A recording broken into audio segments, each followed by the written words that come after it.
Hi.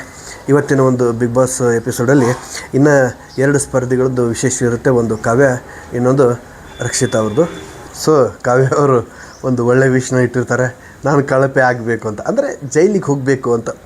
So big boss ಅವರು ಸುಮ್ಮನೆ ಜೈಲಿಗೆ ಕಳಿಸೋದೇನೋ, ಒಂದು ಆಡಂಬರ ಮಾಡೋದಕ್ಕಿಂತ ಒಂದು ಪ್ರಾಸೆಸ್ ಮಾಡಿಬಿಡೋಣ ಅಂತ ಕಳಪೆ ಕೊಡಿಸಿಬಿಟ್ಟು, ಅಂದರೆ ಏನು ಪ್ರೊಸೀಜರ್ ಆಗ್ತಾಯಿತ್ತು ಉತ್ತಮ ಮತ್ತು ಕಳಪೆನ, ಆ ಪ್ರೋಸೆಸ್ನ ಕಂಪ್ಲೀಟ್ ಮಾಡಿಬಿಟ್ಟು ಜೈಲಿಗೂ ಕಳಿಸ್ತಾರೆ ಬಿಗ್ ಬಾಸ್. ಕಾವ್ಯ ಅವರು ಕೂಡ 1 ಡೇ ಜೈಲಲ್ಲಿ ಟೈಮ್ ಕಳೆದು ಬರ್ತಾರೆ.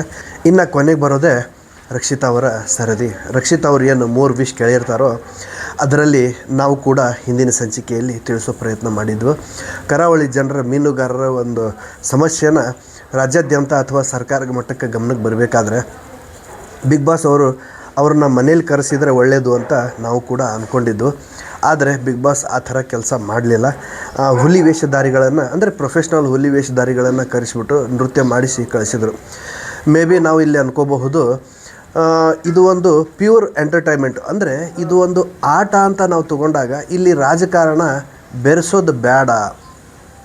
ಆ ಒಂದು ಕಾರಣದಿಂದ ಏನಾದರೂ ಬಹುಶಃ ಬಿಗ್ ಬಾಸ್ನವರು ಆ ಒಂದು ಮೀನುಗಾರರನ್ನು ಬಿಗ್ ಬಾಸಿಗೆ ಕರೆಸೋದಾಗಲಿ ಅಥವಾ ನಾಟಕ ಆಡಿಸೋದಾಗಲಿ ಮೇ ಬಿ ಮಾಡಿರಲಿಕ್ಕಿಲ್ಲ ಅಂತ ಅನ್ಕೋತೀನಿ. ಯಾಕಂದರೆ ಎಂಟರ್ಟೈನ್ಮೆಂಟು ಜಸ್ಟ್ ಎಂಟರ್ಟೈನ್ಮೆಂಟ್ ಆಗೇ ಇರಲಿ. ಇದನ್ನು ರಾಜಕಾರಣದ ಲೇಪನ ಹಚ್ಚಿದಾಗ ಮುಂದೆ ಹೋದಾಗ ಬೇರೆ ಬೇರೆ ರೂಪ ಪಡಿಬಾರ್ದು ಅನ್ನೋದನ್ನು ಮೇ ಬಿ ಅವರು ಅರ್ಥ ಮಾಡ್ಕೊಂಡಿರ್ಬೋದು ಅಂತ ಅನ್ಕೊತೀವಿ. ಎಲ್ಲನೂ ನಮ್ಮದೇ ಗೆಸ್ಸಿಂಗ್ ಸರಿ ಆಗಬೇಕು ಅಂತ ಏನಿಲ್ಲ, ಬಟ್ ನಮ್ಮ ವಿಷಸ್ಸು ಕೂಡ ಆ ಥರ ಇತ್ತು. ಅಂದರೆ ಆ ಒಂದು ಮೀನುಗಾರರಿಗೆ ಅನುಕೂಲ ಆಗಲಿ, ಸರ್ಕಾರ ಮಟ್ಟದಿಂದ ಅವ್ರಿಗೂ ಕೂಡ ಏನಾದರೂ ಸವಲತ್ತುಗಳು ಇದ್ದರೆ ಸಿಗಲಿ ಅನ್ನೋದು ಧೋರಣೆ ಆಗಿತ್ತು. ನಿನ್ನೆಲ್ಲ ಆ ಮಟ್ಟಕ್ಕೆಲ್ಲ ಎಂಟರ್ಟೈನ್ಮೆಂಟ್ ಇರಲಿಲ್ಲ, ಬಟ್ ಸ್ವಲ್ಪ ಎಮೋಷ್ನಲ್ ಆಯಿತು. ಯಾಕಂತಂದರೆ ನಿಮ್ಮ ಜೀವನದಲ್ಲಿ ಆಗಿರೋ ಒಂದು ಒಳ್ಳೆಯದು ಹಾಗೂ ಒಂದು ಕೆಟ್ಟ ಘಟನೆನ ನೀವು ವಿವರಿಸ್ಬೋದು ಅಂತ ಹೇಳಿದರು. ಆ ಪ್ರಕಾರ ಗಿಲ್ಲಿಯವ್ರದ್ದು ಸ್ವಲ್ಪ ಕೇಳೋದಕ್ಕೆ ಸಂಕಟನೇ ಇತ್ತು. ಒಂದು ಡೈಲಾಗ್ ಮಾತ್ರ ಭಾಳ ಅದು ಕೇಳೋದಕ್ಕೆ ನಮಗೆ ಸಂಕಟ ಆಗುತ್ತೆ. ಏನಂದರೆ, ಎಲ್ಲರೂ ಚಿನ್ನ ಕದ್ದಿದ್ದು ನೋಡಿರ್ತೀರ ನೀವು, ಆದರೆ ನಾನು ಅನ್ನ ಕದ್ದಿದ್ದೀನಿ ಅಂತ ಹೇಳಬೇಕಾದ್ರೆ ಜೀವನದಲ್ಲಿ ನೋವು ಅನುಭವಿಸಿರ್ಬೋದು ಅನ್ನೋದನ್ನು ಈ ಒಂದು ಉದಾಹರಣೆ ಮುಖಾಂತರ ನಾವು ಅರ್ಥ ಮಾಡ್ಕೋಬೇಕಾಗುತ್ತೆ.